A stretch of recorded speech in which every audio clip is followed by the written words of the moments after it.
হ্যাঁ নাওয়াইতু আসুমাল কাদার রোজার নিয়ত করলাম। নিয়ত পড়া কি রোজা রাখার জন্য জরুরি? রোজার নিয়ত কোনটি বা কিভাবে করব? নিয়ত তো সমস্ত ইবাদতের জন্য জরুরি, কিন্তু অনেক জ্ঞান পাপীরা বলে থাকেন রোজা রাখার নিয়ত করার ক্ষেত্রে নিয়ত হচ্ছে আপনার মনের ইচ্ছা। প্রিয় মুসলিম ভাই ও বোনেরা, আজকে আলোচনা করব পবিত্র মাহে রমাদানে অনেকেই রোজা রাখার ক্ষেত্রে মৌখিক নিয়ত করে থাকেন সেই বিষয়ে। মনে রাখবেন, রোজা রাখার জন্য নিয়ত করা হলো ফরজ। মৌখিক নিয়ত করা হয়, তার প্রয়োজনীয়তা আছে কি? তা হচ্ছে নিয়ত করা। আসসালামু আলাইকুম রহমতুল্লাহ। দর্শক, একদল আলেমেরা বলতেছে রোজা রাখার নিয়ত পড়া জায়েজ নাই, বিদাত। আর একদল আলেমেরা বলতেছে রোজা রাখার নিয়ত পড়া 100% জায়েজ আছে। দর্শক, আসলেই কি রোজা রাখার নিয়ত পড়া জায়েজ নাই, নাকি রোজা রাখার নিয়ত পড়া জায়েজ আছে? আজকের এই ভিডিওটি মনোযোগ সহকারে দেখলেই আপনারা সবকিছু ক্লিয়ার হয়ে যাবে ইনশাআল্লাহ। আজকের এই ভিডিওটি খুবই গুরুত্বপূর্ণ হতে চলেছে, তাই বলছি ভিডিওটি কেউ স্কিপ করবেন না। তো দর্শক, এই বিষয়ে আমরা জনপ্রিয় প্রসিদ্ধ কয়েকজন আলেমের মুখ থেকে আলেমদের মতামত জানবো। এই আলেমদের মধ্য থেকে যে আলেমদের মতামত সহিহ কুরআন হাদিস এবং দলিল ভিত্তিক মনে হবে, সেটি আপনারা আপনাদের বিবেক দিয়ে গ্রহণ করবেন। তো দর্শক, চলুন বিস্তারিত আলেমদের মুখ থেকে শুনে আসি। নিয়ত পড়া কি রোজা রাখার জন্য জরুরি? রোজার নিয়ত কোনটি বা কিভাবে করব? নিয়ত তো সমস্ত ইবাদতের জন্য জরুরি, কিন্তু নিয়ত করা জরুরি, নিয়ত বলা জরুরি না। নিয়ত করা এক জিনিস আর নিয়ত বলা আরেক জিনিস। মুখে নিয়ত বলে আর অন্তরে নিয়ত করে, অন্তরে নিয়ত করে আর মুখে নিয়ত বলে। ইবাদতের মধ্যে নিয়ত করা ফরজ। রোজার জন্য নিয়ত ফরজ, নামাজের জন্য নিয়ত ফরজ, কিন্তু নিয়ত বলাটা ফরজ বা সুন্নাত কোনোটাই না। আমরা যে রোজার নিয়ত শুনছি, নাওয়াইতু আন আসুমা গাদান, আছে না? বিভিন্ন আপনার ক্যালেন্ডারেও লেখা থাকে, ভিত্তিহীন। নবী করিম সাল্লাল্লাহু আলাইহি সাল্লামের কোন জয়ীফ জাল হাদিসেও এরকম রোজার কোন নিয়তের কথা কোথাও বর্ণিত হয় নাই। ইসলামের নামে নকল আমল করলে সওয়াব হবে না গুনাহ হবে? খবরদার। এই জন্য আমরা মেহেরবানি করে, আমি কি জন্য ভোর রাতে উঠছি, সারি খাইতে উঠছি, সারি খাইতে উঠছি মানে কালকে রোজা রাখবো, এটাই তো আমার নিয়ত। মনের ইচ্ছা আছে, ইন্টেনশন আছে, এটাই নিয়ত। মুখে আলাদা নিয়তের উচ্চারণ দরকার নাই। হ্যাঁ নাওয়াইতু আসুমাল কাদার রোজার নিয়ত করলাম, কোথায় পেলাম জানি না। এটুকু রোজার নিয়ত কি বলেন তো? নিয়ত কি বলেন? সংকল্প। কিসের সংকল্প? মনে। এই যে আপনারা এখানে আসছেন, কে কে নিয়ত করে আসছেন? কি কি নিয়ত করছে? ঘর থেকে বেরিয়ে খারিজ, আমি উত্তর দিক থেকে দক্ষিণ দিকে ফিরিয়া কেবলামুখী হইয়া মনোহর সাহেবের ওয়াজ শুনিতে যাইতেছি, মুতাওয়াজ্জিহান ইলা কাবাতি, আল্লাহু আকবার। এগুলো আমরা বানিয়েছি আর কি। নিয়তটা হলো অন্তরের ইচ্ছা। আপনি যখন ঘর থেকে বের হলেন, নিয়তটা হয়ে গেল। যখন সাহারি খেতে উঠলেন, কি হয়ে গেল? নিয়ত হয়ে গেছে। আলহামদুলিল্লাহ বলে। যখন ওযু করছি, কি হয়ে গেল? নিয়ত হয়ে গেছে। এগুলো অন্তরের ইচ্ছা। নিয়তের কথা যদি বলতে হয়, এটা আমি আগেও বলেছি, নিয়ত করাটা হচ্ছে ফরজ। আমাদের নবীজি মুহাম্মদ সাল্লাল্লাহু আলাইহি ওয়াসাল্লাম বলেছেন, এটার উল্লেখ আছে সুনানুন নিসাইতে বুক অফ ফাস্টিং 2331 নম্বর হাদিসে। আমাদের নবীজি বলেছেন, সেই লোকের রোজা কবুল হবে না যে লোক আগের রাতে কোনো নিয়ত করেনি। তার মানে সবার জন্য যেটা ফরজ রোজা রাখা, এখানে বলছে আগের রাতে নিয়ত করাটা হচ্ছে ফরজ। সেটা আগের রাতে যে কোনো সময় করতে পারেন। ফজরের ওয়াক্তের ঠিক আগেও রোজার জন্য আপনি নিয়ত করতে পারেন। নিয়ত আপনি রাতে যে কোনো সময় করতে পারেন। একজন লোক রমজান মাসের শুরুতেও নিয়ত করতে পারে। এই নিয়তটা সারা মাস বজায় থাকবে। যদি সে রোজা ভাঙে অসুস্থতা বা ভ্রমণের কারণে, তখন আবার নিয়ত করতে হবে। তাহলে মাত্র একবার নিয়ত করলেও চলে। অনেক মানুষের দেখা যায় এই ভুল ধারণা আছে যে এই নিয়তটা শব্দ করে বলতে হবে। এই কথাটা ঠিক না। আমি মুখে শব্দ করে বলবো না যে রোজা নিয়ত করছি, কারণ এটা তো আমি মন থেকে করছি। যেমন ধরেন, আমি রোজা রাখার জন্য ঘুম থেকে উঠলাম, ফজরের নামাজের আগে সেহরি করব। তখন আমার ছেলে যখন সে সেহরি করার জন্য ঘুম থেকে উঠলো শেষ রাতে, আমাকে জিজ্ঞেস করলো, তুমি কেন ঘুম থেকে উঠেছো? আমি বললাম, কারণ রোজা থাকবো। সে তখন বুঝতে পারলো আমি নিয়ত করেছি। সেখানে বলার দরকার নেই যে আমি রোজা রাখছি, নিয়তটা আছে। তাহলে নিয়তটা থাকবে মনের ভেতরে, মুখ দিয়ে শব্দ করে বলতে হবে না। অনেকেই ভাবে যে বলতে হবে। আর আমি এমন কোনো হাদিসের কথা জানি না যেখানে নবীজি বা সাহাবীগণের কেউ শব্দ করে নিয়ত করেছেন আমি রোজা রাখছি। তাহাজ্জুদের নিয়তের ব্যাপারে বলেছেন, নিয়ত হচ্ছে আপনার মনের ইচ্ছা, ইন্টেনশন। আপনি ভোর রাতে উঠে ওযু করে যে মুসল্লায় দাঁড়ালেন আর ভাবছেন যে আমি এখন 2 রাকাত করব, এটাই হচ্ছে নিয়ত। এটা মুখে উচ্চারণ করার কোনো প্রয়োজন নেই। নিয়ত করতে হয়, নিয়ত পড়তে হয় না। রমাদানের নিয়তের ক্ষেত্রেও একই। আপনি ভোর রাতে যখন সাহারি খেলেন এবং আপনি রোজা রাখার সংকল্প করলেন যে আমি ইনশাআল্লাহ আগামীকাল রোজা রাখছি, আমি সাহারি সম্পন্ন করলাম, এই যে আপনার ইন্টেনশন, এটাই হচ্ছে আপনার নিয়ত। আপনার মুখে উচ্চারণ করে নাওয়াইতু আন আসমা গাদাম মিন শাহর যেটা শেখানো হয়, এটার আসলে কোনো প্রয়োজন নেই। এবং আল্লাহ রাসূল সাল্লাল্লাহু আলাইহি ওয়াসাল্লাম এবং সাহাবারা কেউই কিন্তু মুখে উচ্চারণ করে নিয়ত করতেন না, নিয়ত করতেন এক্সেপ্ট হজ এন্ড উমরা। শুধুমাত্র হজ এবং উমরার ক্ষেত্রে আল্লাহর হাবিব সাল্লাল্লাহু আলাইহি ওয়াসাল্লাম এবং সাহাবারা মুখে আওয়াজ করে উচ্চারণ করে নিয়ত করতেন। তারা বলতেন লাব্বাইকা হাজ্জান, আল্লাহ আমি হজের নিয়ত করলাম, অথবা লাব্বাইকা উমরাতান, আল্লাহ আমি উমরার নিয়ত করলাম। হজ উমরা ছাড়া আর কোনো কিছুতেই মুখে উচ্চারণ করে এভাবে নিয়তের প্রয়োজন হয় না। বাকি সবকিছু হচ্ছে মনের ইন্টেনশন। আপনি যখন মনে মনে ভাবলেন যে সাহারি খেলাম এবং রোজার প্রস্তুতি নিলাম, এভাবেই কিন্তু রোজার জন্য আপনার নিয়ত হয়ে গেল। আশা করি আপনারা সবাই বুঝতে পেরেছেন। প্রিয় মুসলিম ভাই ও বোনেরা, আজকে আলোচনা করব পবিত্র মাহে রমাদানে অনেকেই রোজা রাখার ক্ষেত্রে মৌখিক নিয়ত করে থাকেন সেই বিষয়ে। মনে রাখবেন, রোজা রাখার জন্য নিয়ত করা হলো ফরজ, মৌখিক নিয়ত ফরজ নয়। তবে ফুকাহাই কারাম, আইমাই কারাম বলেছেন মৌখিক নিয়ত করাটা মুস্তাহাব। মূলত সাহাবাই কারামের জামানা থেকে মৌখিক নিয়ত করার প্রচলন চালু হয়ে আসছে। একটা হাদিস শরীফ আপনারা লক্ষ্য করুন, যেটা সহিহ বুখারীর 1924 নং হাদিসের পূর্বে উল্লেখ রয়েছে, বাবু ইজা নওয়া বিন নাহারে সাওমান। এই বাবের মধ্যে হাদিসটা ইমাম বুখারী রাহমাতুল্লাহ আলাইহি উল্লেখ করেছেন। আপনারা স্ক্রিনে লক্ষ্য করুন। وقالت أم الدرداء كان أبو الدرداء يقول عندكم طعام فإن قلنا لا قال فإني صائم يوم هذا فعله أبو طلحة وأبو هريرة وابن عباس وحذيفة رضي الله عنهم।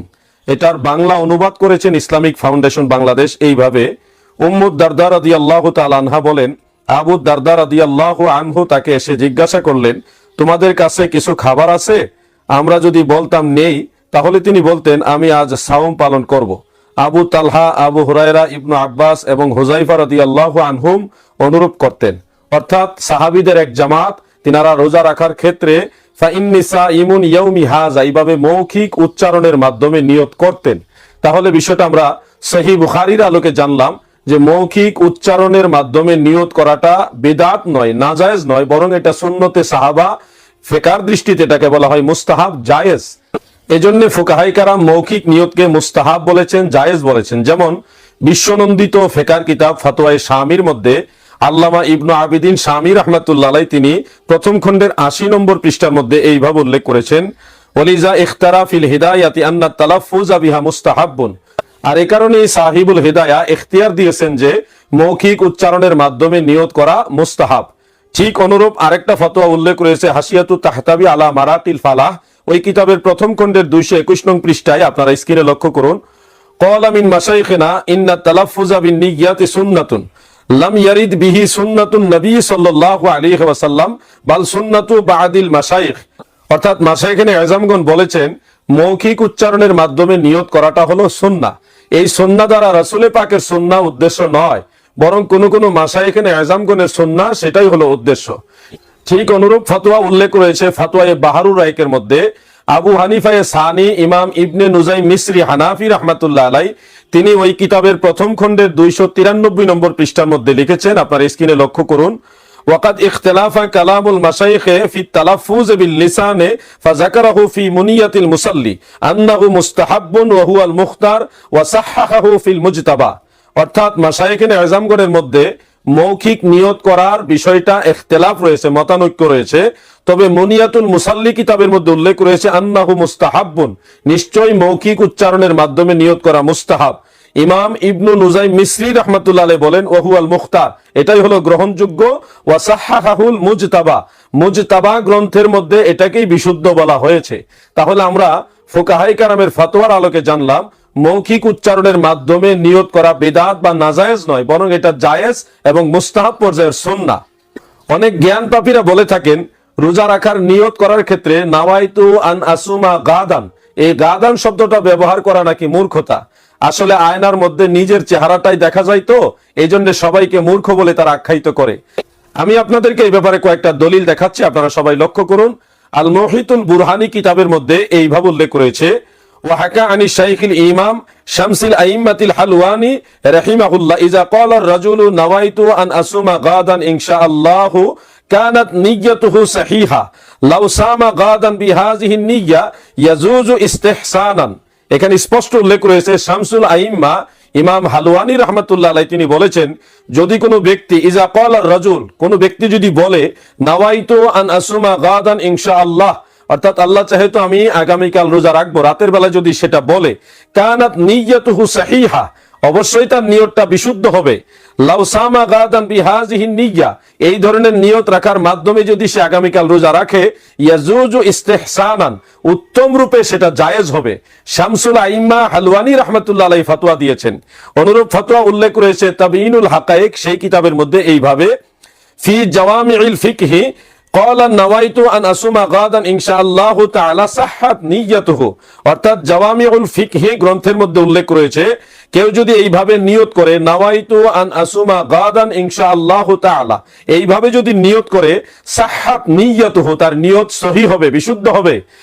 অনুরূপ ফতোয়া উল্লেখ রয়েছে কুদুরি আর শারা জাওহারাতুন নাইয়ারার মধ্যে, সেখানে এইভাবে উল্লেখ রয়েছে ওয়াসুন্নাতু আন তালাফফাযা বিহা বিলিসানিহি ফায়াকুলু ইযা নাওয়া মিনাল লাইলি নাওয়াইতু আন আসুমা গাদান লিল্লাহি তাআলা মিন ফারদি রমাদান ওয়া ইন নাওয়া মিনান নাহারি ইয়াকুলু নাওয়াইতু আন আসুমা হাযাল ইয়াওমা লিল্লাহি তাআলা মিন ফারদি রমাদান। অর্থাৎ মৌখিক উচ্চারণের মাধ্যমে নিয়ত করার সুন্নাহ হলো ইযা নাওয়া মিনাল লাইল, যদি রাতের বেলায় নিয়ত করে তাহলে বলবে নাওয়াইতু আন আসুমা গাদান লিল্লাহি তাআলা মিন ফারদি রমাদান। এখানে গাদান শব্দ সহকার উল্লেখ রয়েছে। রাতের বেলায় যদি আগত দিনকে সামনে রেখে নিয়ত করে রোজা রাখা, তাহলে এইভাবে করবে নাওয়াইতু আন আসুমা গাদান লিল্লাহি তাআলা মিন ফারদি রমাদান, অর্থাৎ আগত দিনকে গাদান শব্দ সহকারে উল্লেখ করা হয়েছে। ওয়া ইন নাওয়া মিনান নাহার, আর যদি দিনের বেলায় রোজা রাখে সকাল বেলায়, তাহলে এইভাবে বলবে নাওয়াইতু আন আসুমা হাযাল ইয়াওমা লিল্লাহি তাআলা মিন ফারদি রমাদান। তাহলে ফুকাহায়ে কেরামের কিতাব থেকে পরিষ্কারভাবে আমরা দেখলাম যে রোজা রাখার মৌখিক নিয়তের কথা কিতাবের মধ্যে উল্লেখ রয়েছে, এবং গাদান শব্দটা রাতের বেলায় যদি বলে তাহলে আগত দিনকেই বুঝায়। প্রসিদ্ধ ফতোয়ার কিতাব ফতোয়া আলমগীরের মধ্যেও এই ব্যাপারে একটা ফতোয়া উল্লেখ রয়েছে, আপনার স্ক্রিনে লক্ষ্য করুন। ওয়ালাউ ক্বালা নাওয়াইতু আন আসুমা গাদান ইনশাআল্লাহু তাআলা সাহহাত নিয়্যাতুহু হুয়া সহিহ কাযা ফি যাহিরিয়্যা, অর্থাৎ কেউ যদি রোজা রাখার জন্য এইভাবে নিয়ত করে নাওয়াইতু আন আসুমা গাদান ইনশাআল্লাহু তাআলা, এইভাবে যদি নিয়ত করে তাহলে ফতোয়া হলো সাহহাত নিয়্যাতুহু, তার নিয়ত বিশুদ্ধ হবে, সহিহ হবে, হুয়া সহিহ, আর এই ফতোয়াটাই হলো সহিহ ফতোয়া, বিশুদ্ধ ফতোয়া, যেটা জাহিরিয়া কিতাবের মধ্যে উল্লেখ রয়েছে। সুতরাং বিষয়টা আমাদের কাছে পরিষ্কার হয়ে গেল, রোজা রাখার ক্ষেত্রে মৌখিক নিয়ত করাটা মুস্তাহাব, জায়েজ এবং সওয়াবের কাজ।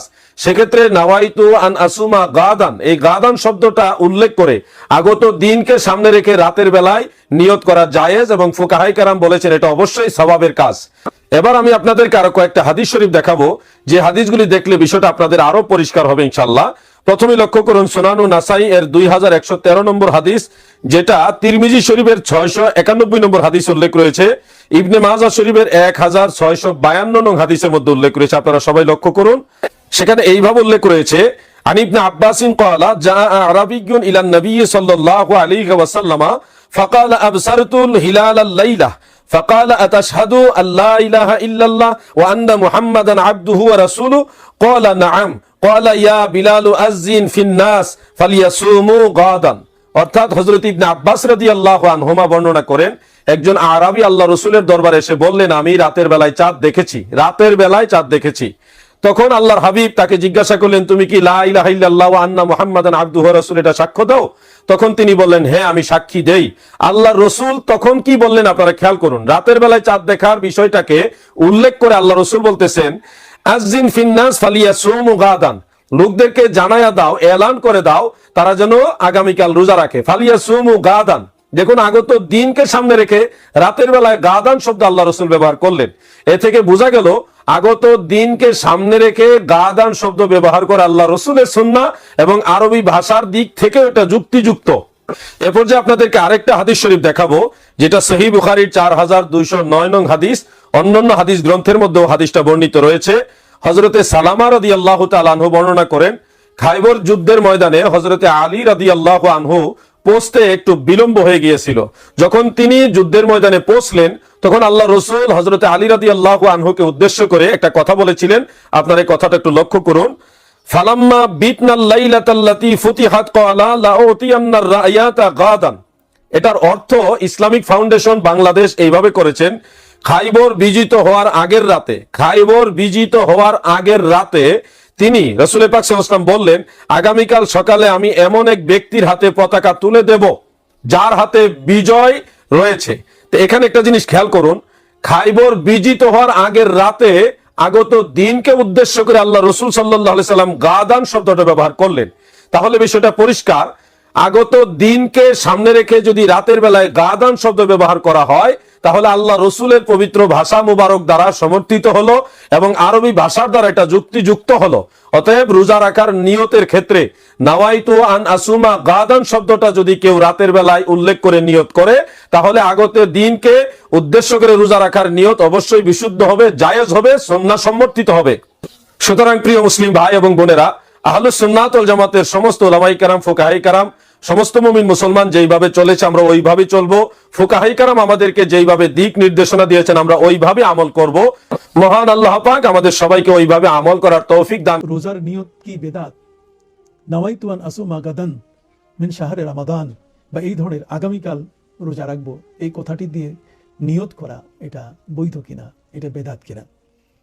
দেখুন, এটাও একটা মারাত্মক বিষয় যে আমাদের সমাজের ভিতরে এই রোজার মাস যখন আসে তখনই কিছু মাওলানা সাহেব, আমাদের দেশের কিছু মানুষ, তারা কিন্তু এই বিষয়গুলো নিয়েই এমন কিছু কথা বলে ফেলেন যাতে করে যারা রোজাদার তারা বিভ্রান্তিতে পড়ে যান। আমরা যারা তারাবির নামাজ পড়ি তারাও বিভ্রান্তিতে পড়ি। এই সময়টা আসলে পরে একদল লোক তারা লেগে পড়ে যে যাতে তারাবির নামাজ 20 রাকাত লোকগুলো পড়তে না পারে। 8 রাকাত পড়ার ব্যাপারে তাদের চেষ্টার কমতি থাকে না। সোশ্যাল মিডিয়া বলতে গেলে সবটাই তারা দখল করার চেষ্টা করে। আমাদের উদ্দেশ্য হচ্ছে যে কোরআন এবং সুন্নাহর ভিতরে কি আছে। আমরা দেখেছি যে যারা এই নিয়ত সম্পর্কে এই সমস্ত কথাবার্তা বলছেন, আমরা কি বলবো, এটাকে আবল তাবল বলবো না এটা উল্টা পাল্টা বলবো, কোনটা বলবো? যেমন খুশি তেমন যে যেভাবে তারা নিজেকে ভাইরাল করার জন্য অথবা সবার কাছে প্রচার করার জন্য তারা বলে বেড়াচ্ছেন। নিয়ত সম্পর্কে আপনারা সকলেই জানেন, নিয়তের একটি হাদিস আছে, আর সেই হাদিসটি হলো ইমাম বুখারী আলাইহির রহমান তার বুখারী শরীফের প্রথম খণ্ডের প্রথম হাদিসটি, অর্থাৎ সারা বুখারীতে 7375 খানা হাদিসের প্রথম হাদিসটাকেই তিনি নিয়তের হাদিস হিসেবে এনেছেন এবং সেখানে তিনি নবী করিম সাল্লাল্লাহু আলাইহি ওয়াসাল্লামের থেকে হযরতে ওমর ফারুক রাদিয়াল্লাহু তাআলা আনহুর সেই বর্ণনা তিনি নিজেই শুনেছেন, যেটা নবী করিম সাল্লাল্লাহু আলাইহি ওয়াসাল্লাম বলছেন, ইন্নামাল আমালু বিন্নিয়াত ওয়া ইন্নামা লিইমরিইম মা নাওয়া ফামান কানাত হিজরাতুহু ইলাল্লাহি ওয়া রাসূলিহি ফাহিজরাতুহু ইলাল্লাহি ওয়া রাসূলিহি ওয়া মান কানাত হিজরাতুহু ইলা দুনিয়া আও ইলা ইমরাআতিন ইয়ানকিহুহা ফাহিজরাতুহু ইলা মা হাজারা ইলাইহি আও কামা ক্বালা রাসূল সাল্লাল্লাহু আলাইহি ওয়াসাল্লাম। সহিহ বুখারী শরীফে এই নিয়তের হাদিসের মধ্যে যে কথাটি বলা হলো, ইন্নামাল আমালু বিন্নিয়াত, প্রতিটি আমল নিয়তের উপরে তার সওয়াব দেওয়া হবে। তাহলে আমলের মূল ভিত্তি হলো নিয়ত। আপনি আমলের সওয়াব তখনই পাবেন, সওয়াবের মূল ভিত্তি একটি আমলের সেটি হলো নিয়ত।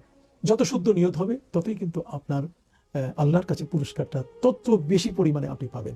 নিয়ত, এই নিয়তের হাদিস হচ্ছে এটি ইমাম বুখারী রাহমাতুল্লাহি আলাইহি এটা তার বুখারী শরীফের মুকুট বানিয়ে দিয়েছেন। নিয়ত হলো ইমানদার ব্যক্তির প্রতিটি কাজের মুকুট। মুকুট আপনি জানেন যে একজন ব্যক্তি যদি খালি মাথায় টুপি ছাড়া যদি নামাজ পড়ে কেমন লাগে আপনি বলেন?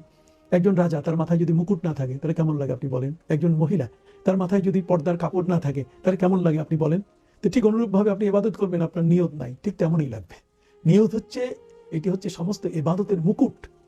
যতগুলো আমল আপনি করবেন, যতগুলো কাজ আপনি করবেন, এই প্রত্যেকটি কাজের পূর্বে আপনার নিয়ত হচ্ছে মুকুট। আপনি নিয়ত করলেন না, আপনি মুকুট হারিয়ে ফেললেন। এটা হচ্ছে ইসলামের এমন একটি গুরুত্বপূর্ণ বিষয়। নবী করিম সাল্লাল্লাহু আলাইহি ওয়াসাল্লাম নিজেও বলেছেন, ইন্নামাল আমালু বিন্নিয়াত। ওলামায়ে কেরাম ব্যাখ্যা করেছেন, ইন্নামা তুসাবুল আমালু বিন্নিয়াত, তার মানে নিয়তের উপরে আমলের সওয়াব দেওয়া হবে। আপনার নিয়ত নাই, আপনার সওয়াবও নাই। অতএব নিয়ত এটা অত্যন্ত একটি গুরুত্বপূর্ণ বিষয়। আপনি জানেন না যে আমরা নিজেরাও জানি যে আজ থেকে 1 বছর পরে আমরা কি করব। আমরা তো প্রোগ্রাম করে থাকি, যারা হজে যান, হজে যাওয়ার জন্য তারা নিজে নিজে, আপনারা দেখেন আমাদের দেশে রেজিস্ট্রেশন হচ্ছে সেই 6 মাস 1 বছর আগে, কেউ কেউ 2 বছর আগে কিন্তু নিয়ত করে রেখেছেন যে আমাকে আল্লাহ হজে নিলে আমি যাব। তাহলে 2 বছর আগে নিয়ত করা এটা কি না জায়েজ? আপনি আজকে বলছেন যে না, আগামীকালের জন্য আজকে নিয়ত করা এটা যাবে না। নাওয়াইতু আন আসুমা গাদাম মিন শাহরে রমাদান, এই যে এই ধরনের শব্দে নিয়ত করা যাবে না, গাদান শব্দটা ব্যবহার করা এটা কোনো হাদিসের মধ্যে তারা বলছেন নাই, এবং তারা বলতে চাচ্ছেন যে এই ধরনের নিয়ত বলতে গেলে কিছু নাই, এবং তারা আরও বলছেন যে মুখে কোনো নিয়ত বলতে গেলেই কোনো নিয়ত নাই, মুখে কোনো নিয়ত বলা যাবে না। আমরা যে নামাইতু নুসাল্লি আলিল্লাহি তাআলা, আমরা এই নামাজের ক্ষেত্রে নামাইতুয়ান বলি, আমরা রোজার ক্ষেত্রে নামাইতুয়ান আসুমা গাদাম মিন শাহরে রমাদান আমরা বলি। এই বিষয়গুলো তারা বলতে চান যে এগুলোর অস্তিত্ব বলতে গেলে আদৌ কিছু নাই। আমরা আজকে আপনাদের সামনে এই বিষয়টা একটু বলতে চাই, যেহেতু আপনি প্রশ্ন করেছেন, আর আপনারা আমরা যারা আছে আমাদের এই বিষয়টা প্রত্যেকের সামনে উপস্থিত হওয়া দরকার। আমি তো বলেছি যে ইমাম বুখারী রহমতুল্লাহ আলাইহির মতো ব্যক্তি, তিনি সেই বুখারী শরীফের পুরোটার প্রথম হাদিস কিন্তু নিয়তের হাদিস, তার মানে নিয়তটাকে তিনি মুকুট বানিয়েছেন। আর এই নিয়ত ছাড়া, যার নিয়ত যত পবিত্র তার কাজ কিন্তু তত পবিত্র, তার কাজ তত স্বচ্ছ। অতএব সেই নিয়তের ক্ষেত্রে আমরা যেন কোনো ক্রমে আমরা এই নিয়ত মুখে পড়া যাবে কিনা, নিয়ত মুখে বলা এটা কতটুকু বৈধতা, এ সম্পর্কে আমি একটু আপনাদের সামনে তুলে ধরতে চাই। আর সেটা হলো যে নিয়ত এটা মুখে তালাফুজ করা, এটাকে মুখে উচ্চারণ করা, এটা কিন্তু শরিয়া আপনার আমার কারোর কাছে কিন্তু কখনো বাধা দেয়নি। বরং আমরা যদি দেখি তাহলে আমরা ওলামায়ে দেওবন্দ সহ আমরা যারা এই বাংলাদেশ সহ সারা পৃথিবীতে যারা সত্যিকার অর্থে কোরআন এবং সুন্নাহর উপরে আমাদের ফকি যারা সত্যিকার অর্থে যারা ফিকাহকে চর্চা করেন, তারা কিন্তু স্পষ্ট করে বলে দিয়েছেন যে নিয়ত এটি মুখে উচ্চারণ করা এটা উত্তম। আর তালাফুজ নিয়াতকে মুখে উচ্চারণ করা এটা অত্যন্ত একটি গুরুত্বপূর্ণ বিষয়। এবং এর উপরে আমি একখানা কিতাবও লিখেছি যে 113 মাসালায় বিভ্রান্তির সমাধান। 113 মাসালায় বিভ্রান্তির সমাধান, এই বইটির মধ্যে সেখানে কিন্তু আমি পরিষ্কার করে উল্লেখ করে দিয়েছি যে এখানে নিয়ত একটি গুরুত্বপূর্ণ বিষয়, এবং সেখানে অনেক রেফারেন্স আমি উল্লেখ করেছি যে যাতে করে একজন ব্যক্তি তার মুখে নিয়তটা করলে মুখের নিয়ত দেহের উপরে প্রভাব ফেলে। আমরা তো অনেক সময় আমাদের মধ্যে খামখেয়ালিপনা বিদ্যমান থাকে, আমরা অনেক সময় দেখি বেখেয়াল হয়ে যাই। তো যখন কোনো ব্যক্তি নিয়ত করেন, নিয়ত করলে কিন্তু ওই ব্যক্তির মধ্যে সাধারণত একটা প্রভাব সৃষ্টি হয়ে যায় যে আমি যে কাজটা করে যাচ্ছি তার মধ্যে আমি একটা অ্যাটেনশন নিয়ে নিলাম। তো যখন কোনো ব্যক্তি ভাষায় তার কথাইটা উচ্চারণ করে তখন কিন্তু তার গোটা দেহের মধ্যে এর প্রভাবটা বিস্তার করে, মানে যে কাজটা সে করতে যাচ্ছে সে মুখে উচ্চারণ করলো, আর না হলো অন্তত কান আর মুখের সাথে যেন, এই মুখ আর কানের সাথে যেন তার একটু সম্পর্ক থাকে। এই দুটোর মধ্যে সম্পর্ক না থেকে একজন ব্যক্তি কি করতে যাচ্ছে সে মনে মনে, আমরা এটা স্পষ্ট করে এটা স্বীকার করতে চাই, আমরা বলতে চাই যে নিয়তের মহল হলো কলব, তার মানে ওয়া মাহাল্লুহা আল কলব ওয়া তালাফফুযু বিল লিসান মুস্তাহাব। এবং একজন ব্যক্তি যদি মুখ দিয়ে নিয়ত উচ্চারণ করে তাহলে এটা শ্রদ্ধেয় উলামায়ে কেরাম, এই পৃথিবীতে যারা ইলমে ফিকহকে চর্চা করেছেন, যারা হাদিসের উপরে থেকে নিজের পরিচয় দিয়ে থাকেন, যারা মাযহাব মানেন না, তারা আসলে ফিকহার অস্তিত্বকে তারা সহজে স্বীকার করেন না, তাদের জন্য এটা মানা বড় কষ্ট হবে। কিন্তু আমরা ইমাম আবু হানিফা রাহমাতুল্লাহি আলাইহি সহ সারা পৃথিবীতে হয়তো কোনো কোনো জায়গায় ইমাম শাফি, কোনো কোনো জায়গায় ইমাম মালিক, কোনো কোনো জায়গায় ইমাম আহমদ বিন হাম্বল, পৃথিবীর কোনো কোনো জায়গায় ইমাম আবু হানিফা রাহমাতুল্লাহি আলাইহির অনুসারীরা সারা পৃথিবীতে বিরাজমান। কাজী যারা লামাযহাবী তাদের সংখ্যা কিন্তু পৃথিবীতে খুব বেশি নয়। আর বিশেষ করে এই বাংলাদেশ পাকিস্তানে এদের উদ্ভবটা এদের সবচেয়ে বেশি আনাগোনা। তো এই জন্য আমি যে ভাইটি আমার কাছে জানতে চেয়েছেন, প্রশ্ন করেছেন, আমি তার প্রশ্নের উত্তরে যেটা বলতে চাই যে আসলে নাওয়াইতুয়ান আসুমা গাদান, এই গাদানটাকে কেউ কেউ বলছেন যে গাধা, গাদান মানে গাধা। বলুন তো দেখি, গাধা আর গাদা দুটি কি এক জিনিস? আপনি দেখুন হযরতে নবী মুসা আলাইহিস সালাম যখন তিনি হযরতে খিজির আলাইহিস সালামকে খোঁজার জন্য দরিয়ায় খিজিরে যাচ্ছিলেন, তখন তার প্রচন্ড ক্ষুধা পেয়েছিল। তখন তিনি তার সাথীকে বলেছিলেন, যার কাছে খাবার ছিল, ভাজা মাছটি ছিল, তিনি বলেছেন আতে গাদা আনা লাকাদ লাকিনা মিন সাফারিনা হাযা নাসাবা, অতএব আমার গাদা যেটা আমার দুপুরের খাবার হিসাবে তুমি সেটা দিয়ে দাও। তো গাদা হচ্ছে সাধারণত সঙ্গের যে খাবারটা, এই খাবারটাকে সাধারণত গাদা বলা হয়। এই গাদা এর বানান হচ্ছে গাইন দালালিব হামজা, গাদা। আর এখানে যে আমরা নিয়ত করছি সেটা কিন্তু গাদান, গাইন দালালিব, গাইন দালালিব গাদা। গাদান শব্দের অর্থ হচ্ছে আগামীকাল। আপনি দেখুন পবিত্র কোরআন মজিদে এই শব্দটি ব্যবহার হচ্ছে। পবিত্র কোরআন মজিদে আল্লাহ নিজেই বলছেন ওয়ালা তাকুলান্না লিশাইইন ইন্নী ফাইলুন যালিকা গাদা ইল্লা আইয়াশা আল্লাহ। এই আয়াতের মধ্যে বলা হচ্ছে যেটি করছো সে কাজটি করতে গেলে ইনশাআল্লাহ ছাড়া এমনি তুমি খবরদার ওই কথাটি বলো না। আমরা সাধারণত অনেক সময় যে কোনোখানে বের হই, কোনো কাজের পরিকল্পনা করি, আমরা কোনো কথা বলি, কোনো আগামী দিনে সিদ্ধান্ত গ্রহণ করব, সেখানে কিন্তু আমরা ইনশাআল্লাহ শব্দটা কিন্তু বলি না। তো ইনশাআল্লাহ শব্দ যেটা আমরা বলি না, এটা কিন্তু আমাদের নিতান্ত ভুল। কোরআন আমাদেরকে পরিষ্কার করে আমাদের আল্লাহ সুবহানাহু ওয়া তাআলা তিনি নির্দেশ দিচ্ছেন যে খবরদার ইনশাআল্লাহ সারা যেন কোনো কথা আগামীতে যে জিনিসটা হবে সেটা যেন ইনশাআল্লাহ সারা না বলা হয়। ওয়ালা তাকুলান্না লিশাইইন ইন্নি ফাইলুন যালিকা গাদা, এখানে গাদা শব্দ হচ্ছে আগামীকাল। আগামীকাল আমি এই কাজটি করব। এই কাজটি এমনি, এই কাজটি যে করবো সে যেন এমনি এমনি না বলে, ইল্লা আইয়াশা আল্লাহ, বরং সে এটা আল্লাহর মাশিয়াত, আল্লাহর ইচ্ছার উপরে ছেড়ে দিয়ে সে যেন সেখানে বলে যে আমি আগামীকাল এই কাজটি করব ইনশা আল্লাহ।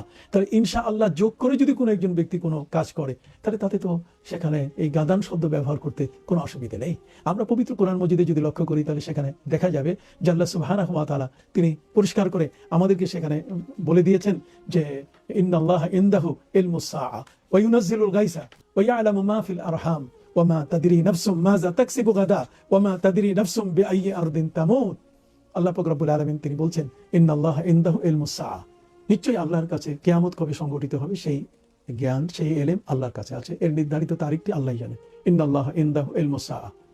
ঠিক অনুরূপভাবে আল্লাহ পাক রব্বুল আলামিন জানেন কখন বৃষ্টি হবে, বৃষ্টি কখন আসবে, এই বিষয়টা জানেন আল্লাহ সুবহানাহু ওয়া তাআলা। ঠিক অনুরূপভাবে আল্লাহ সুবহানাহু ওয়া তাআলা তিনি জানেন ওয়া ইয়ালামু মা ফিল আরহাম, একটি মায়ের গর্ভে কোন সন্তান আগমন করছে, ছেলে আগমন করছে না মেয়ে আগমন করছে, এটা কিন্তু কারো পক্ষে জানা সম্ভব নয়, এটা একমাত্র জানেন আল্লাহ সুবহানাহু ওয়া তাআলা। ঠিক অনুরূপভাবে ওয়ামা তাদরি নাফসুম মাযা তাকসিবু গাদা, মানুষ জানে না যে আগামীকাল সে কি খাবে, তার কি অর্জন হবে, কি উপার্জন করবে সে, এটা কিন্তু সে আগামীকাল জানে না। আগামীকালের কি, আগামী মুহূর্তে সে কি খাবে, এই যে গাদান, গাদান শব্দের অর্থ হচ্ছে আগামী মুহূর্তে সে কি খাবে, তার খাবারের এই বিষয়টা কিন্তু তার নিজের জানা নেই। তাহলে ঠিক ওয়ামা তাদরি নাফসুম বিআইয়ি আরদিন তামুত, এবং মানুষ জানে না যে কোন মাটিতে তার কবর হবে, কোন জায়গায় তার লাশ দাফন করা হবে, সে কিন্তু জানে না। তাহলে এখানে কিন্তু গাদান শব্দ ব্যবহার করা হয়েছে। ঠিক অনুরূপভাবে আল্লাহ সুবহানাহু ওয়া তাআলা পবিত্র কোরআন মজিদে আরো তিনি বলেছেন যে সায়ালামুনা গাদান মানিল কাজ্জাবুল আশির, যে যারা দাম্ভিক, যারা মিথ্যুক, তারা জানে না যে আগামীকাল কি তাদের জন্য ব্যবস্থা রয়েছে। তাহলে সায়ালামুন, তারা অবশ্যই সেটা জানবে। তাহলে এই যে অবশ্যই জানার কথা, অতি শীঘ্রই জানার কথা, আগামী, গাদান, এই শব্দটি কিন্তু পবিত্র কোরআনে ব্যবহৃত হয়েছে। তাহলে মহাগ্রন্থ আল কোরআনের মধ্যে আমরা যদি লক্ষ্য করি, তাহলে সেখানে আমরা দেখতে পাবো যে এই গাদান শব্দটির ব্যবহার কিন্তু সেখানে বেশ কয়েকবারই হয়েছে। তাহলে গাদান বলতে গেলে একটি শব্দ অবশ্যই আছে। অপর দিক থেকে যদি আমরা লক্ষ্য করি, তাহলে আমরা দেখতে পারবো যে হাদিস শরীফের মধ্যে এটা আছে কিনা। আমরা দেখেছি যে হযরতে আব্দুল্লাহ ইবনে উমর রাদিয়াল্লাহু তাআলার একটি হাদিস আছে, সেই হাদিসের মধ্যে একজন মহিলা নবী করিম সাল্লাল্লাহু আলাইহি ওয়াসাল্লামের কাছে এসেছে। আন ইবনে উমর রাদিয়াল্লাহু তাআলা আনহু আন্নাহু قال جاءت امراه الى النبي صلى الله عليه وسلم فقالت يا رسول الله صلى الله عليه وسلم نويت ان اعطي هذا الثوب اكرم العرب فقال رسول الله صلى الله عليه وسلم اعطيه هذا الغلام يعني সাইদ ইবনে আল-আস। নবী করিম সাল্লাল্লাহু আলাইহি ওয়াসাল্লামের কাছে একজন মহিলা এসে বলল যে নবী, নাওয়াইতু আন উতিয়া হাযা সাওবা, হে নবী আমি নিয়ত করছি আমার এই কাপড়টা এই আরবের একজন সবচেয়ে বুজুর্গ একজন ভালো মানুষকে আমি দেব। তাহলে এখানে কিন্তু নাওয়াইতু আন উতিয়া, নাওয়াইতু শব্দ কিন্তু মুখে উচ্চারণ হয়েছে, এটা হাদিসের মধ্যে এসেছে। এবং এই হাদিসখানা কানজুল উম্মালের 13 খণ্ড 420 পৃষ্ঠা এবং 37,118 নম্বর হাদিস এটি। অপর দিক থেকে ইবনে আসাকিরের মধ্যে এটি উল্লেখ করা হয়েছে, এর খণ্ড হলো 21 এবং হাদিস নাম্বার হলো 108।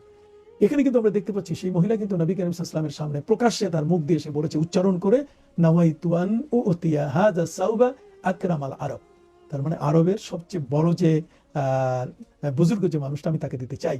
তখন নবী করিম সাল্লাল্লাহু আলাইহি ওয়াসাল্লামের সামনে দাঁড়ানো ছিলেন হযরতে সাইদ ইবনে আল-আস রাদিয়াল্লাহু তাআলা। নবী করিম সাল্লাল্লাহু আলাইহি ওয়াসাল্লাম বলছেন, তাহলে তুমি তাকে এটা দিয়ে দাও, এই যুবক এখানে দাঁড়ানো আছে, তুমি এই যুবককে দিয়ে দাও। সেই মহিলা যুবককে দিয়ে দিয়েছে। তাহলে আমরা কিন্তু হাদিসের শব্দের মধ্যে নাওয়াইতু আন গাদা, এই শব্দটি নাওয়াইতু শব্দ, এটা যে উচ্চারণ করা যাবে এই বিষয়টা আমরা কিন্তু হাদিসের মধ্যে খুঁজে পেলাম।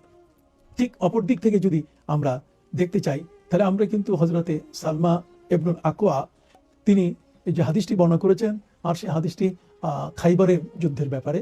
সেখানে নবী করিম সাল্লাল্লাহু আলাইহি ওয়াসাল্লাম তিনি ঘোষণা দিয়েছিলেন যে আগামীকালকে আমি আমার এই পতাকা যার হাতে দেব, সেই কিন্তু খাইবারের কিল্লাকে জয় করবে এবং সেদিন আমরা তার মাধ্যমে কিন্তু কিল্লা আমরা বিজয় করব, কিল্লা বিজিত হবে তার মাধ্যমে। সে কোন ব্যক্তি, কে ছিলেন তিনি, আগামীকাল অপেক্ষা করতে হবে। নবী করিম সাল্লাল্লাহু আলাইহি ওয়াসাল্লাম বলছেন, লা উতিয়ান্না হাযিহি রায়াতা গাদান, আমি আমার যে পতাকা আছে, আমার এই নিশানাটাকে আমি আগামীকালকে এমন একজন ব্যক্তিকে দিয়ে দিব যে ব্যক্তি ইউহিব্বুল্লাহ ওয়া রাসূলা ওয়া ইউহিব্বুহুল্লাহু ওয়া রাসূলুহু, এমন একজন ব্যক্তির হাতে দিয়ে দিব যে ব্যক্তি আল্লাহ এবং তার রসুলকে ভালোবাসে এবং আল্লাহ এবং রসুল তাকে ভালোবাসেন। সাহাবায়ে ইকরাম মাঝখানে পড়ে আছেন যে আগামীকাল কার হাতে এটা হবে। নবী করিম সাল্লাল্লাহু আলাইহি ওয়াসাল্লাম ফজরের নামাজের পরে তিনি ফজরের নামাজ শেষ করে মুখ ফিরিয়ে তিনি সাহাবায়ে ইকরাম কে কে উপস্থিত আছেন তিনি এক এক করে সবারই হিসেব দিলেন। বলতে গেলে তারা কে কে উপস্থিত আছেন তাদের সম্পর্কে তিনি জানলেন। শুধু একজন ব্যক্তি আসেন নাই, আর তিনি হলেন হযরতে আলী কাররামাল্লাহু ওয়াজহা। হযরত আলী মুরতাদা রাদিয়াল্লাহু তাআলা আনহু সম্পর্কে নবী করিম সাল্লাল্লাহু আলাইহি ওয়াসাল্লাম জিজ্ঞেস করলেন যে আলী আজকে আসেনি কেন। হযরত আলী রাদিয়াল্লাহু তাআলা সম্পর্কে জানানো হলো যে ওনার চোখের মধ্যে ভাইরাস রোগ হয়েছে, তার মানে চোখ দুটো ফুলে এমন ভাবে বন্ধ হয়ে আছে যে তিনি মসজিদে আসবেন যে এটা পারছেন না। নবী করিম সাল্লাল্লাহু আলাইহি ওয়াসাল্লাম বলেন যে তোমরা তাকে নিয়ে আসো। নিয়ে আসার পরে নবী করিম সাল্লাল্লাহু আলাইহি ওয়াসাল্লাম তার চক্ষুতে তিনি তার থুতু মোবারক লাগিয়ে দিলেন। এই থুতু মোবারক লাগিয়ে দেওয়ার সাথে সাথে হযরত আলী রাদিয়াল্লাহু তাআলা আনহু ওই মুহূর্তে সুস্থ হয়ে গেলেন। সুস্থ হওয়ার পরে নবী করিম সাল্লাল্লাহু আলাইহি ওয়াসাল্লাম হযরত আলী রাদিয়াল্লাহু তাআলার হাতে সেই পতাকা নিশান দিয়ে বললেন যে তুমি এই কিল্লা জয় করো, কিল্লা ফতেহ করো। হযরতে আলী রাদিয়াল্লাহু তাআলা আনহু ঘোড়ার পিঠে চড়ে তখন তিনি হায়দারি হাঁক দিয়ে ওই কিল্লার চতুর্দিকে যখন চক্কর দিলেন, চক্কর দেওয়ার পরে তাদের যে গেটটি ছিল কোন কোন বর্ণায় এটা 80 মণ ওজন ছিল, অপর বর্ণায় এসছে 800 মণ ওজন। যেটি হোক না কেন অনেক ভারী গেট ছিল। এই ভারী গেটটা এটা সাধারণ একজনের পক্ষে কখনো এটা উপরে তোলা এবং পথ খোলা করা, দরজা বের করা এটা কারো পক্ষে সম্ভব ছিল না।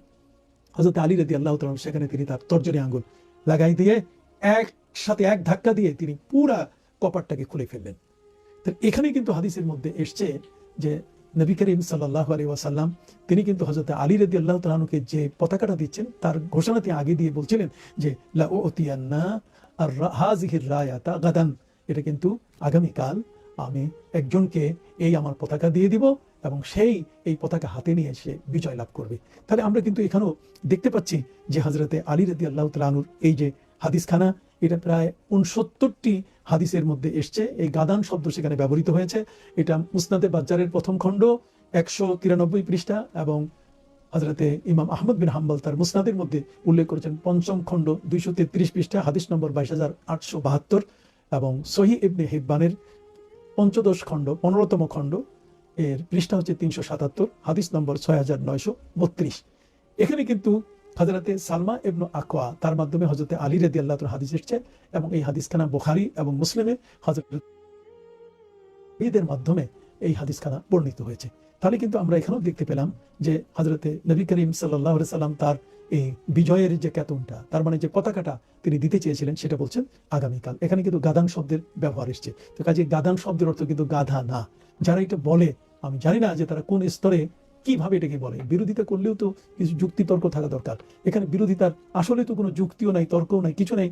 এখানে আগামীকালের এই শব্দটি ব্যবহার করা রোজার মধ্যে নিয়তে যাবে না যারা বলেন, আমি মনে করি যে তারা একটি বড় ধরনের বিভ্রান্তির মধ্যে রয়েছেন।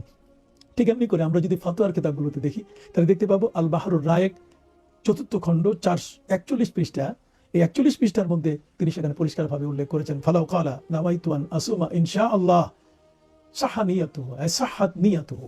তিনি বলছেন যদি কেউ বলে যে নাওয়াইতু আন আসুমা ইনশাআল্লাহ, নাওয়াইতু আন আসুমা গাদান ইনশাআল্লাহ, যদি কোনো ব্যক্তি এই ধরনের নিয়ত করে যে আগামীকালকে আল্লাহ চাহে তো আমি রোজা রাখবো, তাহলে কিন্তু তার নিয়ত এটা শুদ্ধ হয়ে যাবে। এ ধরনের অনেক কথা ফিকা ফতোয়ার কিতাবে এসছে, জাওহারা নাইয়ারা, ঠিক এমনি করে ফতোয়া হিন্দিয়া আমরা যেটা ফতোয়া আলমগিরি বলি, সেখানেও কিন্তু বলা হয়েছে যে রাতের বেলায় আমরা জাওহারা নাইয়ারার মধ্যে সেখানে 2য় খণ্ড এর 15তম পৃষ্ঠার মধ্যে উল্লেখ করা হয়েছে এজা নাওয়া বিল্লাইল নাওয়াইতু আন আসুমা গাদান লিল্লাহি তাআলা মিন ফরদ রমজান। যদি কোনো ব্যক্তি এই ধরনের নিয়ত করে যে আমি আগামীকাল এই ফরজ রমজানের রোজা আমি রাখার নিয়ত করলাম, তাহলে এখানে বলা হচ্ছে সাহাত নিয়াতুহু, তার নিয়ত কিন্তু এটা শুদ্ধ হবে। ঠিক অনুরূপভাবে এখানে একটি বিষয় আমাদের জানা দরকার, যেহেতু পবিত্র কোরআনে বলা হয়েছে যে ওয়ালা তাকুলান্না লিশাইইন ইন্নী ফাইলুন যালিকা গাদা ইল্লা আন ইয়াশা আল্লাহ, তার মানে ইন্নী ফাইলুন যালিকা গাদান, আগামীকাল যে কাজটা আমি করবো সেটার সাথে ইনশাআল্লাহ যোগ করতে হবে। এখন ইনশাআল্লাহ দিয়ে যদি কেউ তালাক দেয় তার স্ত্রীকে, ইনশাআল্লাহ শব্দ ব্যবহার করে কেউ যদি বেচাকেনা করে, তাহলে এই ধরনের ইনশাআল্লাহ বলে যদি কেউ তার দাসকে মুক্ত করে দেয় তাহলে কিন্তু মুক্ত হবে না। ইনশাআল্লাহ বলার কতগুলো জায়গা আছে, যে জায়গাগুলোতে আপনি ইনশাআল্লাহ বলবেন। আপনি যদি বলেন আমি গরু কিনছি, গরু কিনতে যাবো ইনশাআল্লাহ, তারপর টাকা চুরি হয়ে গেছে ইনশাআল্লাহ, গরু কিনতে পারি না ইনশাআল্লাহ, তো এই সব শব্দ কিন্তু এইভাবে ব্যবহার করা যাবে না। এখানে রোজার ক্ষেত্রে যে ইনশাআল্লাহ শব্দ ব্যবহার করার পরও নিয়ত যে শুদ্ধ হচ্ছে, এটার উদ্দেশ্য হচ্ছে যে এটা হচ্ছে তালাবুল ইস্তেআনা ওয়া তালাবুত তাওফিক মিনাল্লাহ, যখন আমরা ইনশাল্লাহ বলবো তখন কিন্তু এর উদ্দেশ্য এই নয় যে আমি যে রোজাটা রাখবো সেই রোজাটা ঠিক ওইরকম তালাক অথবা বিক্রি অথবা কাউকে স্বাধীন করার মতো, যে ইনশাল্লাহ শব্দ বললে এগুলো কিন্তু তালাক হয় না। কেউ যদি তার স্ত্রীকে বলে যে তোমাকে 3 তালাক দিলাম ইনশাল্লাহ, তাহলে কিন্তু এই তালাক হবে না। ইনশাল্লাহ আল্লাহর উপরে ছেড়ে দিয়ে যদি কেউ এই ধরনের তালাক দেয় তাহলে এটা গ্রহণযোগ্য হবে না। কিন্তু রোজার ক্ষেত্রে গ্রহণযোগ্য হবে এ কারণে যদি ইনশাল্লাহ বলা হয়, আর সেটা এই কারণে যে তালাবুল ইস্তেআনা, উদ্দেশ্য হলো আল্লাহর কাছে সাহায্য প্রার্থনা করে, যে আগামীকাল যে রোজাটা আমি রাখতে যাচ্ছি সেটি আল্লাহর কাছে আমি সাহায্য প্রার্থনা করছি, ওয়া তালাবুত তৌফিক, এবং তার কাছে আমি শক্তি কামনা করছি তিনি যেন আমাকে আগামীকালের রোজাটি পালন করার তৌফিক দান করেন। ঠিক অনুরূপভাবে আল মুহিতুল বুরহানি কিতাবের 3য় খণ্ড 536 পৃষ্ঠার মধ্যে সেখানেও শামসুল আইম্মা হালওয়ানি সহ অনেকেরই কথা এখানে উল্লেখ করা হয়েছে, যেখানে পরিষ্কার ভাষায় আনা হয়েছে যদি কোনো ব্যক্তি রোজার ক্ষেত্রে নাওয়াইতু আন আসুমা গাদান ইনশাআল্লাহ অথবা লিল্লাহি তাআলা অথবা মিন ফরদ রমাদান, যদি এই ধরনের কোনো শব্দ যোগে যদি কেউ নিয়ত করেন তার নিয়ত শুদ্ধ হবে, তার রোজা শুদ্ধ হবে, এবং রোজা শুদ্ধ হতে এখানে কোনো বাধা। নিয়ত শব্দের অর্থ হলো আল কাসদু ওয়াল ইরাদা, ইন্টেনশন, মানুষের মনের যে সংকল্প বা ইচ্ছা অভিপ্রায়, এটি মূলত হচ্ছে নিয়ত। নিয়ত হচ্ছে আল কাসদু ফিল কলব, কাসদুল কলব, অন্তরের যে ইচ্ছাটা, এটাই মূলত হচ্ছে নিয়ত। নামাজের জন্য নিয়ত করা এটি একটি আবশ্যকীয় বিষয়, একটি অব্লিগেটরি বিষয়। নিয়ত ছাড়া কোনো কাজ মহান আল্লাহ সুবহানাহু ওয়া তাআলার দরবারে কবুল হয় না। প্রত্যেকটি কাজের ক্ষেত্রে কিন্তু নিয়তের প্রয়োজন রয়েছে। এই জন্য আমি কোন নামাজ কত রাকাত, এটিকে আমি জামাতের সাথে আদায় করছি নাকি একাকী আদায় করছি, এটি কি নফল নামাজ নাকি ফরজ নামাজ, এগুলো মনে মনে নির্ধারণই কিন্তু যথেষ্ট। তবে নিজের নিয়তের উপর যথেষ্ট বলিয়ান হতে সামান্যতম সন্দেহের অবসান কল্পে অন্তরের সাথে সাথে আমরা যদি মুখের মধ্যে নিয়তটি উচ্চারণ করি তাহলে এটি নাজায়েজ নয়, বরং এটি আবশ্যকীয় বিষয় এবং এটি উত্তম হবে আমরা বলে মনে করি। হযরত ওমর ইবনুল খাত্তাব রাদিয়াল্লাহু তাআলা আনহু এই মর্মে তিনি একটি হাদিস বলে দিয়েছেন, যে হাদিসটি সহিহ বুখারীর 1ম খণ্ডের 2য় পৃষ্ঠা প্রথম যে হাদিসটি, রাসূল করিম সাল্লাল্লাহু আলাইহি ওয়াসাল্লাম বলেন, ইন্নামাল আমালু বিন্নিয়াত, প্রত্যেকটি কাজের ফলাফল তার নিয়তের উপরে, ওয়া ইন্নামা লিকুল্লি ইমরিইম মা নাওয়া, প্রত্যেকে তাই পাবে যা সে নিয়ত করে। তাহলে মনে মনে নিয়ত করলেই চলে, তবে নিয়তটা এটা মুখে উচ্চারণ করা এটি মুস্তাহাব হবে, এটি উত্তম হবে। আমাদের দেশে কিছু বন্ধুরা তারা কিন্তু বলে যে না, নাওয়াইতু আন উসাল্লি আলিল্লাহি তাআলা বা নাওয়াইতু আন আসুমা গাদান, এই যে নিয়তগুলো, বা আমি ঈদুল ফিতরের 2 রাকাত নামাজ, ওয়াজিব নামাজ 6 তাকবীরের সাথে কিবলামুখী হয়ে ইমামের পিছনে ইক্তেদা করছি, এই যে কথাগুলো আমরা বলি বা এগুলো মুসল্লিরা বলে থাকেন, এটাকে তারা বিদআতি সাইয়্যা, কোরআন এবং সুন্নাহর খেলাফ বা কোরআন সুন্নাহর বিরোধী বলে তারা কিন্তু বলে বেড়াচ্ছে। আসলে এগুলো সঠিক নয়, বরং অন্তরের বিশ্বাসের সাথে সাথে বা অন্তরের নিয়তের সাথে সাথে আমরা যদি এই নিয়তটি মুখে উচ্চারণ করি তাহলে এটি উত্তম হবে, এটি জায়েজ হবে। আমরা যদি হাদিসের কিতাবগুলো দেখি তাহলে আমরা দেখতে পাই যে সহিহ মুসলিম শরীফে রাসূল করিম সাল্লাল্লাহু আলাইহি ওয়াসাল্লাম তিনি যখন হজ্জের জন্য নিয়ত করলেন, সমস্ত সাহাবায়ে কেরাম রিদওয়ানুল্লাহি তাআলা আলাইহিম আজমাইন তাদেরকে ডাকলেন। এটা সহিহ মুসলিমের কিতাবুল হজ্জের মধ্যে স্পষ্ট করে লেখা আছে, আল্লাহর নবী তিনি বললেন, লাব্বাইকা লি হাজ্জিন ওয়া উমরাতিন, আমি হজ এবং উমরার জন্য নিয়ত করেছি। তিনি কিন্তু এখানে হজ এবং উমরার কথা বলেছেন। তাহলে আমরা হজ্জের ক্ষেত্রে নিয়ত যে উচ্চারণ করা যাবে এটি আমরা পেলাম। এছাড়াও সহিহ মুসলিমের কিতাব সওমের মধ্যে 2605 নম্বর হাদিসের মধ্যে কিন্তু রাসূল করিম সাল্লাল্লাহু আলাইহি ওয়াসাল্লামের রোজার নিয়তের ব্যাপারে একটি বর্ণনা এইভাবে আসে যে একদিন রাসূলুল্লাহ সাল্লাল্লাহু আলাইহি ওয়াসাল্লাম তিনি উম্মুল জননী আয়েশা সিদ্দিকা রাদিয়াল্লাহু তাআলা আনহার ঘরে গেলেন এবং বললেন যে তোমাদের ঘরে কিছু আছে নাকি? ফাকালা হাল ইনদাকুম শাইউন ফাকুলনা লা, যখন বললেন যে তোমাদের ঘরে কিছু আছে তখন আমরা বললাম যে না। আকালা, তিনি বলেন ফা ইন্নী ইজান সাইম, তাহলে আমি রোজার নিয়ত করলাম, এখন তাহলে আমি আর কিছুই খাবো না, আমি রোজার নিয়ত করলাম।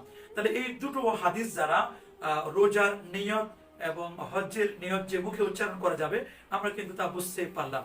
নাই কোনো হাদিসে নাই এ ধরনের নিয়ত করার কথা। এগুলো যারা বলেন তারা আসলে হাদিসের জ্ঞান এদের কতটুকু আছে আল্লাহ সুবহানাহু ওয়া তাআলা ভালো জানেন। এছাড়াও আমরা যদি চার ইমামের একজন প্রখ্যাত ইমাম ইদ্রিস আশ-শাফি রাহমাতুল্লাহ আলাইহির লেখা বিখ্যাত কিতাব তাবাকাতুশ শাফিয়া আল কুবরা তার দ্বিতীয় খণ্ডের মধ্যে ইবনু খুজাইমা বলেন যে কানা শাফি ইজা আরাদা আন ইয়াদখুলা ফিস সালাহ, হযরত ইমাম শাফি রাহমাতুল্লাহ আলাইহি তিনি যখন নামাজে প্রবেশ করতেন, নামাজে যখন তিনি চলে যেতেন, তখন নামাজে প্রবেশ করার সময় তিনি বলতেন বিসমিল্লাহি মুতাওয়াজ্জিহান লিবাইতিল্লাহ, তিনি বলতেন মুআদ্দিয়ান লিইবাদাতিল্লাহ, এভাবে কিন্তু তিনি বলতেন। তাহলে আমরা বুঝতে পারলাম যে আসলে নিয়ত করতে কোনো বাধা নেই, নিয়ত করা যাবে, নিয়ত উচ্চারণ করা যাবে। এছাড়াও যদি আমরা দেখি যে শরহে বেকায়া, এই শরহে বেকায়া কিতাবের মধ্যে স্পষ্ট করে লেখা আছে তার প্রথম খণ্ডের 139তম পৃষ্ঠা 6 নম্বর হাসিয়ার মধ্যে যে আল কাসদু মা লাফজিহি আফদাল, যে মুখে নিয়ত উচ্চারণ করা এটি উত্তম হবে, কেননা এই যে অন্তর এবং জিহ্বা উভয়ের সামঞ্জস্যতা বিদ্যমান এই নিয়ত উচ্চারণ করার মাধ্যমে, এবং নিয়তটাকে আরো দৃঢ়তা করে মূলত এই মুখে উচ্চারণ করার মাধ্যমে। আমরা যদি দেখি ফাতওয়ায়ে আলমগীরি এবং ফাতওয়ায়ে শামী, বিখ্যাত ফাতওয়ার কিতাব দুরুল মুখতার, যেটা ফাতওয়ায়ে শামী নামে পরিচিত, তার প্রথম খণ্ডের 6ষ্ঠ পৃষ্ঠার মধ্যে লেখা আছে ওয়া তালাফফুযু ইনদাল ইরাদাতি বিহা মুস্তাহাব্বুন, যে নামাজের নিয়তের শব্দ মুখে উচ্চারণ করা এটি হচ্ছে মুস্তাহাব। তাহলে আমাদের কিন্তু আর বুঝতে বাকি নেই যে আমরা নামাজের যে নিয়ত করব, এমনি নামাজের নিয়ত করা হচ্ছে ফরজ। আপনি বাসা থেকে বের হলেন যে আমি জোহরের নামাজ পড়বো, বা আমি আসরের নামাজ পড়বো, আমি জুমার নামাজ পড়তে যাব, আপনার নিয়ত হয়ে গেছে, সাফিসিয়েন্ট। কিন্তু এরপরও ওলামায়ে কেরাম মুস্তাহিদিনে এজাম তারা বলে দিয়েছেন যে মুখে মুখে যদি নিয়ত উচ্চারণ করে তাহলে এটি নাজায়েজ হবে না, বরং এটি জায়েজ হবে, এটি কখনো কখনো এটি উত্তম হবে। আল্লাহ সুবহানাহু ওয়া তাআলা আমাদের সবাইকে বুঝে আমল করবার তৌফিক দান করুন। আগামী আরবিতে নামাজের যে মৌখিক নিয়ত করা হয় তার প্রয়োজনীয়তা আছে কি? জি, প্রয়োজনীয়তা আছে, তবে এটা মুস্তাহাব। মৌখিক নিয়তটা কি? প্রায় 16 থেকে 17টি ফাতোয়ার কিতাবে এসেছে মুস্তাহাব। মুস্তাহাবটা এখন কেউ বলতে পারে যে হাদিসে আছে কিনা মৌখিক নিয়তের কথা। দেখুন, প্রত্যেক নামাজের নিয়ত অন্তরে করা ফরজ। অন্তরে করা কি? এতে কার কোনো মতভেদ নাই। কিন্তু গদবাদে যে নিয়তটা আমরা বলি এটা করা মুস্তাহাব। বলবেন হাদিসে আছে কি? না, হাদিসে সরাসরি নাই। তাহলে মুস্তাহাব কেমন করে হলো? প্রশ্ন আসে না? মিশকাতের সরাহ মিরকাতে এসেছে আল্লাহ রাসূল নবীজি মুহাম্মদ সাল্লাল্লাহু আলাইহি ওয়াসাল্লাম ১৫০০ বছর আগে মোট ৩০,০০০ ওয়াক্ত নামাজ পড়েছেন। কখনোই রাসূল কারীম সাল্লাল্লাহু আলাইহি ওয়াসাল্লাম মৌখিক নিয়ত করেন নাই, করতে বলেন নাই, কোন সাহাবীও করেন নাই, তাবিঈনও করেন নাই। কিন্তু মুস্তাহাব কেন? এর জবাবে ফতোয়ার কিতাবগুলোতে এসেছে, বিশেষ করে ইবনে আবিদিন শামী বলেছেন যে মৌখিক নিয়তকে বলা হয়েছে মুস্তাহাব। কি বলা হয়েছে? লিআন্নাহু ইস্তাহাব্বাহুল উলামা, কারণ উম্মতে মুহাম্মাদের আলেমগণ এটাকে ভালো মনে করছেন, পছন্দ করছেন, এই জন্য এটা মুস্তাহাবের দরজা লাভ করেছে। কারণ মুওয়াত্তা ইমাম মুহাম্মদ এসেছে, আল্লাহ রাসূল সাল্লাল্লাহু আলাইহি ওয়াসাল্লাম বলেছেন মা রাআহুল মুসলিমুনা হাসানান ফাহুয়া ইনদাল্লাহি হাসান। আমার উম্মতের মধ্যে, মুসলমানদের মধ্যে উলামায়ে কেরাম যেটাকে ভালো মনে করে সেটা আল্লাহ ভালো মনে করে। তো সম্মানিত দর্শক শ্রোতা, আশা করি সম্পূর্ণ ভিডিওটি দেখেছেন এবং উভয় দলের আলেমেরা কি বলেছে আপনারা আশা করি বুঝতে পেরেছেন। এই আলেমদের মধ্য থেকে যে আলেমদের মতামত সহিহ কুরআন হাদিস এবং দলিল ভিত্তিক মনে হবে সেটি আপনারা আপনাদের বিবেক দিয়ে গ্রহণ করবেন। তো দর্শক, কোন কোন আলেমের মতামত আপনাদের কাছে সহিহ কুরআন হাদিস এবং দলিল ভিত্তিক মনে হয়েছে আপনাদের মন্তব্য অবশ্যই কমেন্ট সেকশনে জানিয়ে দিবেন। তো আজকের এই ভিডিওটি এ পর্যন্তই। আজকের এই ভিডিওটি ভালো লাগলে লাইক এবং শেয়ার করে দিন। আর হ্যাঁ, নিত্য নতুন ইসলামিক ভিডিও পেতে চ্যানেলটি সাবস্ক্রাইব করতে ভুলবেন না। দেখা হবে নতুন ভিডিওতে। ততক্ষণ ভালো থাকুন, সুস্থ থাকুন। ফি আমানিল্লাহ।